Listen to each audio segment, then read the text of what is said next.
If you've been watching this channel, you probably know already that I'm a huge collector of movies. I love the boutique labels, and some of the work they are doing is absolutely fantastic. But what I really do love is discovering a movie that I've never heard of before, never seen before, in a fantastic defining package, something that really elevates the movie far grander than you would expect from a typical release. Second Sight Films release Xtro, a movie that has quite a notorious reputation behind it.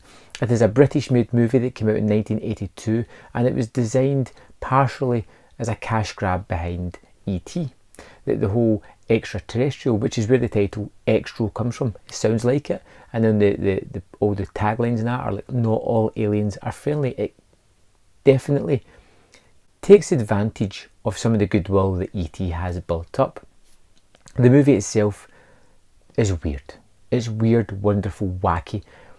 It's the kind of thing that if you discovered it back in the early mid-80s, this would just have either repulsed you or marvelled you at just how crazy and wacky it is. And the fact that this is so many years later, this is the first time I've encountered this movie, it hasn't lost any of that. This is something that is wholly unique, whether that's for good or for bad, two different things. We have this basic story of a man who's abducted by aliens, and we follow his son Tony as he is adjusting to his mother's new partner and settling in to this lifestyle when his dad returns from where he has been. But he doesn't return as himself, he returns as this kind of alien that has to go through certain changes, including one of the biggest WTF moments I have ever seen in a movie, where I literally wasn't sure if I was hallucinating or actually seeing something on camera. I had to go back, watch it again. It's there, it's crazy. Eventually we get the guy back from his abducted state, his alien state, and he instigates himself back into the family with his ex-wife, his young child, and the ex-wife's now future husband. And you have this really strange movie that goes from alien science fiction horror into almost a family drama, as people are struggling with real emotions as to how to deal with the current situation. You have the wife who is upset, shocked and disturbed by the fact that her husband has returned. We have the fiance who feels kind of misplaced. The boy, Tony, has obviously reattached himself to the father. The wife is coming through lots of emotions because there is a deep history there, and he is feeling kind of sidetracked as well. And the movie just grows in weirdness from there. It is strange tonally. It has these weird ups and downs, these very repulsive moments of practical effects that really do work because they get under your skin and they affect you in a certain way. There is horrible, twisted versions of child logic in this. Through actions that happen in the movie, the father passes on some of his alien abilities to his son, who then finds that he can manipulate things and starts to turn his play toys into weapons of destruction. These horribly twisted versions of these children's toys become lethal machines and has now psychic kind of powers. It's strange, but that's part of the thing that kept me going with it. You literally cannot tell what is going to happen next.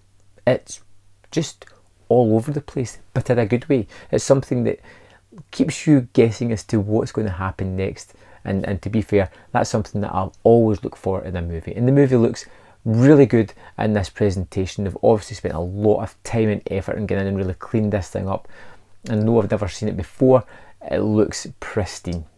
This is a movie that may not be for everybody. It's definitely something that's going to polarise its audience. You'll have the rabid fans that grew up with this, and you'll have people who are collectors like myself that want to experience something new, experience something that has a little bit of history, notoriety, and has a kind of cult following, and those are the kind of people that are going to jump on this. It's limited to like 3,000 copies, this limited edition, and what's really impressive is the effort behind the movie itself, the disc and the production to get this thing out, and the wealth of extras and work that's obviously went into this disc.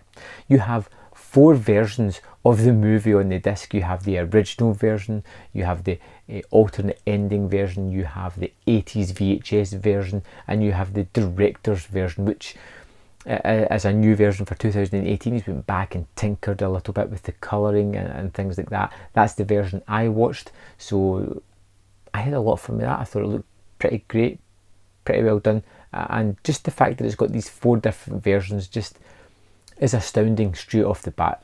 And for somebody that's new to the movie, it left me wondering, where should I start with this? Should I go for the original? Should I go for the new one?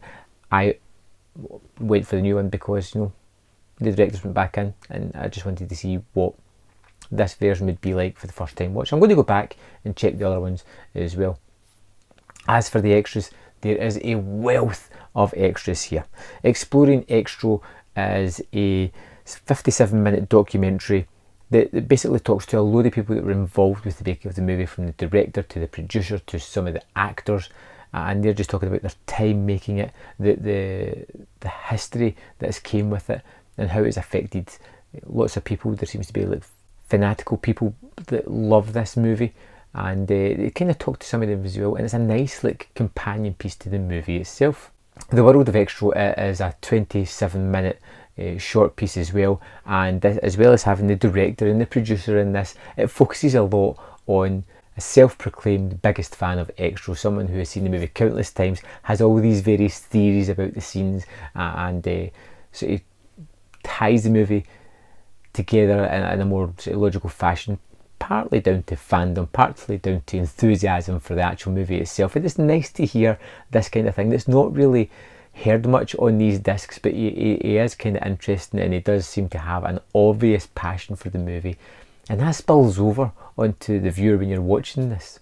Beyond Xtro is just a 7-minute short just talking about the sequels, how they came about, and the director's experience with making them. It's nice to see where they've been or what they've done, and how none of the stories really tie together, but they're all kind of set in the same sort of thematics almost. I've not seen any of the other sequels as well, don't know if I'm going to, but this one is just nice to hear the people talking about it. They're very articulate, they're very charismatic, and they're fun to watch when they're doing these discussions. Loving the Alien is a tribute to Phil Sayre, the main actor, someone who passed away so early on, not long after this movie was made, and it's just a 4-minute tribute to his presence in the film.